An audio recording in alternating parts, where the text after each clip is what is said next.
2022 के सामान्य विधानसभा चुनाव अब कुछ ही दिनों में आरंभ होने वाले हैं। राजनीतिक दलों ने अपनी अपनी तैयारियां पूरी कर ली हैं। अब समय शेष बचा है तो इस बात का कि कब आदर्श आचार संहिता की घोषणा करेगा, कब तिथियां घोषित की जाएंगी और साथ ही सबसे महत्वपूर्ण बात ये कि कौन सा दल किसे प्रत्याशी के रूप में अपने अपने विधानसभा क्षेत्रों में चुनाव लड़ने का अवसर प्रदान करेगा। हम अलीगढ़ के शहर विधानसभा क्षेत्र में खड़े हुए हैं। शहर विधानसभा अलीगढ़ की बहुत ही महत्वपूर्ण विधानसभा मानी जाती है।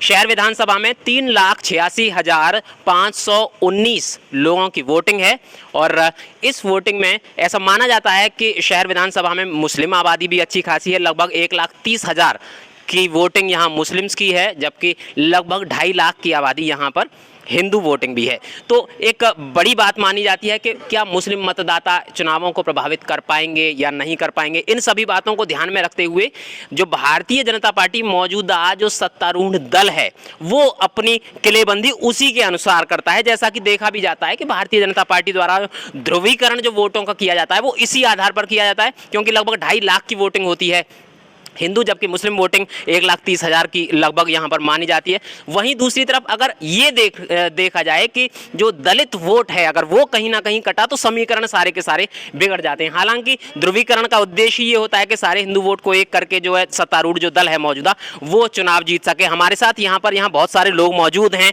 इनसे हम एक एक करके उनकी ओपिनियन जानेंगे और ये जानने की कोशिश करेंगे कि इस बार किस दल को वो अपना समर्थन प्रदान करेंगे। शहर विधानसभा, चूंकि शहर विधानसभा में हम खड़े हुए हैं तो शहर विधानसभा को ध्यान में रखते हुए आखिरकार क्या निर्णय होंगे उनके और कैसा आने वाला जो सरकार है, किस प्रकार की सरकार वो चाहते हैं, तमाम मुद्दों पर भी बातचीत होगी। तो आइए बातचीत का सिलसिला शुरू करते हैं। यहाँ हमारे साथ क्या नाम है सर आपका? नूरुल हसन।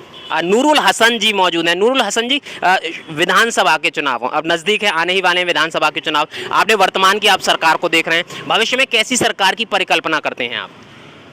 ये सरकार तो पूरी तरीके से फेल है जी और सभी वर्ग इससे परेशान है। तो अब जनता प्रदेश की ये चाहती है परिवर्तन। परिवर्तन चाहती है तो समाजवादी ही विकल्प है जी। उखाड़ फेंकेंगे। क्यों, मतलब क्या क्या कमियां आपको देखने को मिलती हैं? महंगाई चरम सीमा पे है जी। बेरोजगारी चरम सीमा पे है, कानून व्यवस्था नाम की चीज़ नहीं है, पुलिस बेलगाम है, अधिकारी बेलगाम है, कोई सुनने वाला नहीं है। जी। शहर विधानसभा में हम खड़े हुए हैं। अगर जैसा कि आपने कहा कि समाजवादी पार्टी आपको एक विकल्प के रूप में नजर आ रही है, तो शहर विधानसभा की अगर हम बात करें तो कौन ऐसा व्यक्ति है जिसको आप ऐसा लगता है कि जो शहर विधानसभा से चुनाव जीत भी सकता है? क्योंकि बात महत्वपूर्ण ये भी है कि सिर्फ प्रत्याशी अच्छा होने और उसके बाद उसकी जीत का भी कहीं ना कहीं मैटर करता है। देखिए, प्रत्याशी तो कई हैं जी, लेकिन जो समाजवादी पार्टी के प्रत्याशी हैं राजेश सैनी साहब, वो एक तो सेकुलर छवि के साफ सुथरे व्यक्ति हैं, कोई विवादों में कभी नहीं रहे और बहुत सीनियर नेता हैं समाजवादी पार्टी के और जनता में वो हमेशा जुड़े रहते हैं जनता से और बहुत ही समझदार हैं, तेज तर्रार हैं। हर तरीके से वो मेरी नज़र में राजेश सैनी साहब सबसे बढ़िया प्रत्याशी रहेंगे समाजवादी पार्टी के। तो बिल्कुल नूरुल हसन साहब ने एक नाम सजेस्ट किया राजेश सैनी का, जो कि समाजवादी पार्टी के जिला प्रवक्ता हैं, पुराने राजनीतिक व्यक्ति भी रहे हैं। लेकिन सवाल यहाँ पर एक और उठ खड़ा होता है कि क्या समाजवादी पार्टी एक हिंदू व्यक्ति को शहर विधानसभा से चुनाव लड़ाएगी या नहीं? क्योंकि ये एक बड़ा मुद्दा है कि समाजवादी पार्टी ने पिछले लगभग कई बार से हम ये देख रहे हैं कि एक मुस्लिम प्रत्याशी होता है समाजवादी पार्टी की ओर से। तो बड़ी बात यह है कि इन्होंने तो कह दिया कि राजेश सैनी एक अच्छा विकल्प है हमारे सामने, लेकिन क्या समाजवादी पार्टी उनको अपना टिकट देगी, किन आधार पर देगी? हमारे साथ समाजवादी पार्टी के युवा और बड़े पुराने कार्यकर्ता मौजूद हैं, उनसे जानेंगे। मनीष जी, समाजवादी पार्टी की किस उसमें संगठन में काम कर रहे हैं आप? जी, मैं मुख्य कार्यकारिणी में हूँ, जिला सचिव के पद पर हूँ, समाजवादी पार्टी जनपद अलीगढ़। क्या ऐसा लगता है आपको कि समाजवादी पार्टी इस बार शहर विधानसभा में किसी हिंदू को अपना हिंदू पर दांव खेल सकती है? जी, ऐसा मेरा अपना जो है विचार है कि अगर इस बार, क्योंकि आपने देखा होगा पूर्ववर्ती सरकारों ने जब विपक्ष समाजवादी पार्टी की सरकार थी और विपक्ष में भारतीय जनता पार्टी थी, तो इन्होंने समाजवादी पार्टी के ऊपर एंटी हिंदू होने का एक ठप्पा लगाने का पुरजोर प्रयास करा और इन्होंने अलीगढ़ शहर में ही, आपके संज्ञान में भी होंगे, आप भी फील्ड में रहते हैं, तमाम दंगे कराने का काम भारतीय जनता पार्टी की सरकार ने समाजवादी पार्टी में किया। अब चूंकि हम भी फील्ड में रहते हैं, आज मुस्लिमों को भी आवाज़ है कि सक्रिय जुझारू कोई नौजवान का जो है पार्टी पदाधिकारी को प्रत्याशी समाजवादी पार्टी शहर विधानसभा से बनाए। और निश्चित ही राजेश सैनी जी मथुरा वृंदावन की जो है सीट से पहले प्रत्याशी रहे हैं, पूर्व प्रदेश सचिव भी रहे हैं और वर्तमान में जिला प्रवक्ता भी हैं। तो निश्चित ही अगर वो शहर विधानसभा पे आते हैं तो कहीं ना कहीं हिंदू वोटों का भी ध्रुवीकरण करने का कार्य वो करेंगे, निश्चित ही, बिल्कुल, ऐसा मेरा मानना है। कि मतलब एक आबादी मानते हैं कि एक बड़ी संख्या में जो है यहाँ हिंदू वोट है, तो ध्रुवीकरण की जो नीति जो है भारतीय जनता पार्टी के पास है, जो ध्रुवीकरण है हिंदू वोटों के नाम पर किया, कैसे आप उसको उस ध्रुवीकरण के किले को तोड़ पाएंगे? देखिए ऐसा है, सबसे पहले हमें यही परिपाटी बदलनी है। भारतीय जनता पार्टी हर जगह यही कहती है कि मुसलमान कैंडिडेट को ही टिकट देते हैं। हम इसी परिपाटी को बदलकर राजेश सैनी साहब के रूप में एक हिंदू चेहरा शहर विधानसभा लाना चाहते हैं। ये दिखाना चाहते हैं समाजवादी पार्टी से अन्य हिंदू, अन्य धर्मों के और अन्य बिरादरी के लोगों को भी टिकट दी जाती है और कहीं ना कहीं इस परिपाटी को बदलना चाहिए। चलिए, बिल्कुल एक नई परंपरा, जो नई ही परंपरा इसलिए भी कहूँगा मैं क्योंकि पिछले काफ़ी समय से हम देख रहे हैं कि समाजवादी पार्टी शहर विधानसभा पर अधिकांशतः मुस्लिम जो कैंडिडेट हैं उन्हीं के ऊपर जो है दाव खेलती है। चाहे वो पिछली बार जो चुनाव लड़े थे श्री जफर आलम जी रहे हों या फिर ज़मीरुल्लाह खान साहब रहे हों, अनेक बार से शहर विधानसभा पर समाजवादी पार्टी एक मुस्लिम कैंडिडेट को तलाशती है। लेकिन इस बार जैसा कि इनका अनुमान है कि शायद किसी मुस्लिम हिंदू कैंडिडेट को टिकट दिया जाए, तो सवाल यहाँ पर एक और उठता है। कुछ और लोग हमारे साथ मौजूद हैं। क्या नाम है आपका? जी, क्या नाम है आपका? मेरा नाम मोहम्मद इमरान राजा है। इमरान जी, जी, मैं शहर विधानसभा का ही निवासी हूँ। जी, क्या पूछना? किस प्रकार के व्यक्ति को आप आगामी विधानसभा में विधायक के रूप में और फिर सरकार के रूप में देखना चाहते हैं? देखिए, जैसा कि अभी आपने मनीष जी से सवाल किया था कि क्या समाजवादी किसी हिंदू उम्मीदवार को शहर विधानसभा से उतारेगी? नहीं, पहला मेरा सवाल है कि किस प्रकार के विधायक को आप जो है किस प्रकार के व्यक्ति को आप विधायक देखना चाहते हैं? देखिए, हम एक ऐसे विधायक को चाहते हैं जो एक सेकुलर माइंड हो। सबसे पहले हमारी जो मांग रहेगी वो ये रहेगी कि वो सेकुलर चेहरा हो, सर्व समाज के नेता हो और सर्व समाज के हित में काम करें। और सबसे पहले आप देखिए, जैसा आज वर्तमान सरकार है, तो मैं एक शेर आपको सुनाना चाहूँगा कि भाजपा ने सारी हदें पार कर दी हैं, देश की सारी इज्जत तार तार कर दी है। जनता इनको इस बार जवाब ज़रूर देगी जिन्होंने मजहबों के बीच में दीवार कर दी है। तो मैं आपको बता देना चाहता हूं कि देखिए, हमें एक आज ऐसे चेहरे की ज़रूरत है जो सेकुलर हो और जो समाज हित में काम करे, जनहित में काम करे, सर्व समाज के लिए खड़ा रहे और सर्व समाज की बात करे। आज देखिए, आप व्यापार की अगर स्थिति देखते हैं तो क्या स्थिति है, जॉब बिल्कुल पूरी तरीके से ध्वस्त कर दी है इन लोगों ने और किस तरह से हिंद भावनाएं इन लोगों ने देश में फैलाई हैं। तो इसको जवाब देने के लिए एक सेकुलर फेस की ज़रूरत है जो सर्व समाज के नेता हों। तो मेरी नज़र में राजेश सैनी इस चीज़ पे पूरे खरे उतरेंगे और हमें उम्मीद है, मैं कुरैशी समाज से हूँ और कुरैशी समाज का वोट 60 से 55 हज़ार के आसपास है शहर विधानसभा में। तो मैं ये मांग करता हूँ समाजवादी पार्टी के लोगों से, जो उच्च श्रेणी के नेता हैं, उनसे कहता हूँ मैं कि वो राजेश सैनी को प्रत्याशी बना के उतारें, जो पहले भी प्रत्याशी रहे हैं राजेश सैनी साहब मथुरा विधानसभा से और हमेशा से शहर के लोगों के शहरवासियों के बीच में खड़े रहे हैं और सबकी ढाल बन के, सबकी आवाज़ बन के उन्होंने काम किया है। तो हमारी यही मांग है कि वो शहर से प्रत्याशी बनकर आए। बिल्कुल जाहिर है कि एक मांग तो उठ रही है शहर विधानसभा से, एक हिंदू के रूप में वो भी राजेश सैनी के नाम की आवाज़ उठ रही है। चलिए, कुछ और लोगों से बातचीत करते हैं। क्या नाम है आपका? मोहम्मद साबिर। साबिर भाई, अलीगढ़ में अगर हम बात करें, जैसा कि अभी इन्होंने बताया कि कहीं ना कहीं जो मौजूदा सरकार है उसने बेरोजगारी या महंगाई के रूप में अनेक समस्याएं प्रदान की है, क्या राय है आपकी इस विषय में? बदलाव तो होना चाहिए। तो काम धंधे है नहीं है, रोजगार पूरा ख़त्म हो चुका है, नौकरी नहीं है। तो हम भी यही चाहते हैं कि राजेश सैनी हमें, बस इतना ही बहुत है। ऐसा क्यों लगता है आपको कि आपकी ये सारी की सारी समस्याएं अकेले राजेश सैनी समाप्त कर देंगे? नहीं, हमें तो अपने विकास के चाहिए ना, विकास होना चाहिए, धंधा होना चाहिए। कुछ रोजगार है नहीं, कुछ ना कुछ विकास है।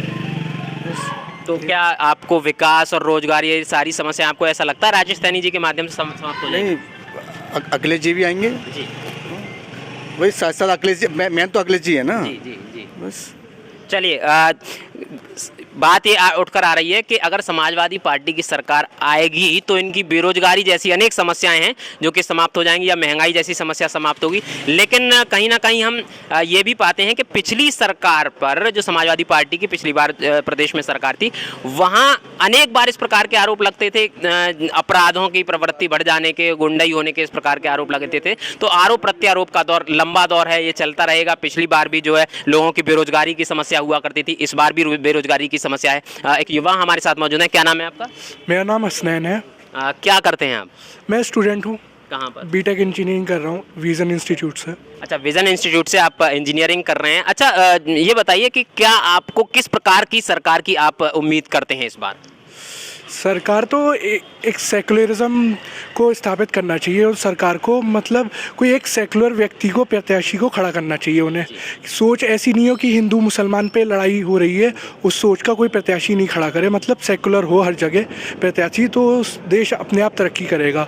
और जैसे कि बीजेपी सरकार में देखा है, योगी जी का हमारा मुख्यमंत्री है, वो विकास का कोई काम नहीं कर रहे अभी। मतलब जैसे कि वो देशों मतलब जगहों का नाम चेंज करने की कोशिश कर रहे हैं। इससे बताइए हमारे देश को क्या लाभ होगा, क्या तरक्की होगी? कोई तरक्की नहीं हो सकती है। ऐसे देश का नाम चेंज करना, कोई जगह का नाम चेंज करने से क्या फ़ायदा होगा? कोई फ़ायदा नहीं है। विकास करे तो इस कोई सेकुलर प्रत्याशी खड़ा करे। हमारे राजेश सैनी साहब है, उनको खड़ा करे। वो एकदम सेकुलर माइंड है, सबके साथ चलते हैं, वो सबका विकास करते हैं, उन्हीं को खड़ा करे। सरकार होनी चाहिए, वहीं दूसरी तरफ आप विकास की बात कर रहे हैं। मैं एक छोटा सा सवाल आपसे करना चाहता हूं कि हाल में मौजूदा सरकार ने लगभग 1.5 लाख से अधिक शिक्षकों की भर्ती की और इसके अतिरिक्त जो इमारतों के जो निर्माण हुए वहां पर कहीं ना कहीं इंजीनियर्स को और मजदूरों को भी काम दिया। क्या आप इसको रोजगार की श्रेणी में रखते हैं? जी, रखता हूँ रोजगार की श्रेणी में, पर यह एजुकेशन पे भी बहुत बड़ा प्रभाव पड़ा है। जैसे कि स्टूडेंट्स पे प्रभाव पड़ा है। जैसे उनका 2 साल से एग्ज़ाम्स उनके हो नहीं रहे, मतलब उनकी नॉलेज ज़ीरो है, ज़ीरो ही समझिए नॉलेज। और क्या, इस कॉलेज स्कूल कुछ नहीं चल रहा है, सब बंद है। लेकिन उनका तो तर्क है कि कोरोना की वजह से बंद है और वो कोई भी सरकार होती वो बंद रहता। हाँ, वो भी बात है। तो इस पे गौर करे ना सरकार, विकास करे, थोड़ा सख्ती लागू करे। अब देखिए बाहर के देशों में कोरोना की स्थिति एकदम नील बटा सन्नाटा है, कोई है नहीं कोरोना की लगभग। जैसे ऑस्ट्रेलिया एक बड़ी कंट्री है, उन्होंने अपना क्या रूल फॉलो किए, उन्होंने हर चीज़ फॉलो की, सैनिटाइज़र हाथ में रखा, मतलब हर चीज़ में कोरोना से एकदम अच्छे से किया उन्होंने। तो ऑस्ट्रेलिया में बिल्कुल नहीं है कोरोना के, 1% भी नहीं है कोई मरीज़। यहाँ पे ऐसा नहीं हो रहा। अगर यहाँ पे भी रूल्स फॉलो करते 1 साल लगातार, अगर रूल्स फॉलो करते तो मेरे ख्याल से कोरोना होता ही नहीं। तो बिल्कुल देखिए, कोरोना की अगर हम बात करें तो कोरोना की कहीं ना कहीं अगर जिम्मेदारी बनती है तो सरकार से भी ज़्यादा जिम्मेदारी जनता को लेनी पड़ेगी। जनता फिर वरुण चैनल की ओर से अपील ये की जाती है कि 2 गज की दूरी, मास्क है ज़रूरी, सैनिटाइज़र का प्रयोग करें, भीड़ वाले इलाकों में न जाएं। लेकिन कहीं ना कहीं हम देख रहे हैं कि जो सरकार भीड़ वाले इलाकों में न जाने की अपील करती है, वो सरकार खुद भीड़ भी पैदा करी। और न सिर्फ सरकार, अगर भीड़ की जाए तो चाहे वो मौजूदा सत्तासीन दल हो या फिर वो बसपा हो या समाजवादी पार्टी हो या राष्ट्रीय लोक दल हो, सभी दल कहीं ना कहीं भीड़ को जन्म दे रहे हैं। और चलिए सवालों का सिलसिला जारी रखते हुए आगे बढ़ते हैं। कुछ और युवा हमारे साथ जुड़ चुके हैं। क्या नाम है आपका? नूर मेहताब। नूर भाई, क्या करते हैं आप? भी चल रहा है मेरा एएमयू से। एएमयू से। अच्छा, किस प्रकार की सरकार की परिकल्पना करते हैं आप? मौजूदा सरकार के आपने कार्य देखे, उससे पिछली सरकार के भी आपने निश्चित रूप से कार्य देखे, अब कैसी सरकार की कल्पना करते हैं आप? हम ऐसी सरकार की कल्पना करते हैं जो हिंदू मुस्लिम ना करें जी। हम पढ़े लिखे हैं, हम देख रहे हैं ये लोग हिंदू मुस्लिम कर रहे हैं जी।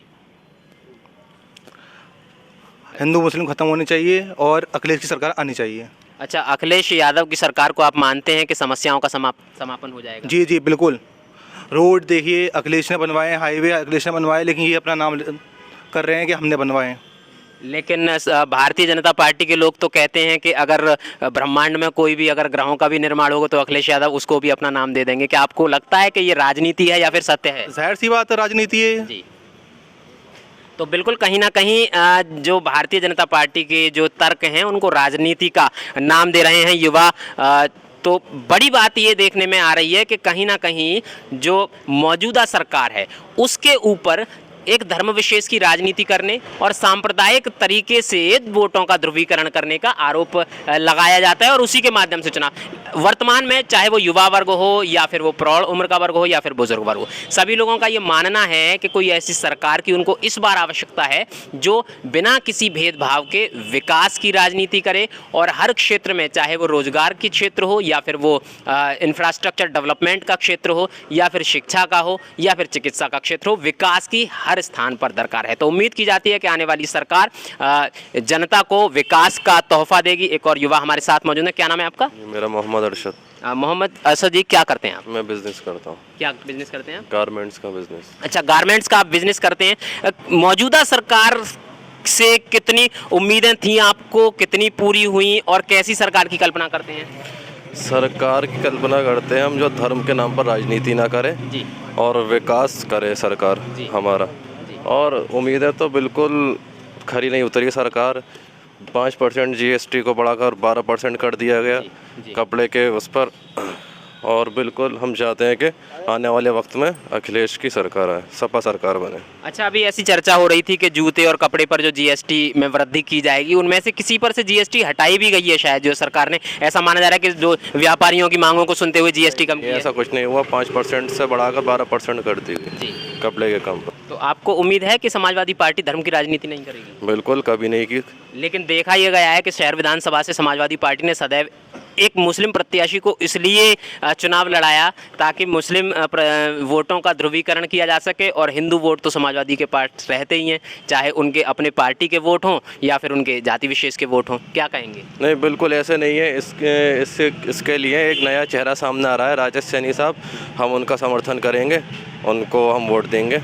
तो एक नया नाम यहाँ पर राजेश सैनी के रूप में सामने आ रहा है समाजवादी पार्टी की ओर से। लेकिन देखने वाली बात ये होगी कि क्या समाजवादी पार्टी का हाई कमान उनको अवसर देगा या नहीं देगा, या फिर से समाजवादी पार्टी भी एक मुस्लिम प्रत्याशी पर दाव खेलेगी। ये बात तभी पता चल सकेगी जब सभी राजनीतिक दल अपने अपने पत्ते खोल देंगे। फिलहाल जब तक आचार संहिता की घोषणा नहीं होती या चुनावों की तिथियां घोषित नहीं होती अथवा राजनीतिक दल अपने पत्ते नहीं खोलते, तब तक कुछ भी नहीं कहा जा सकता। स्पेशल कवरेज के लिए राहुल गुप्ता के साथ दिलीप कुमार, वरुण चैनल, अलीगढ़।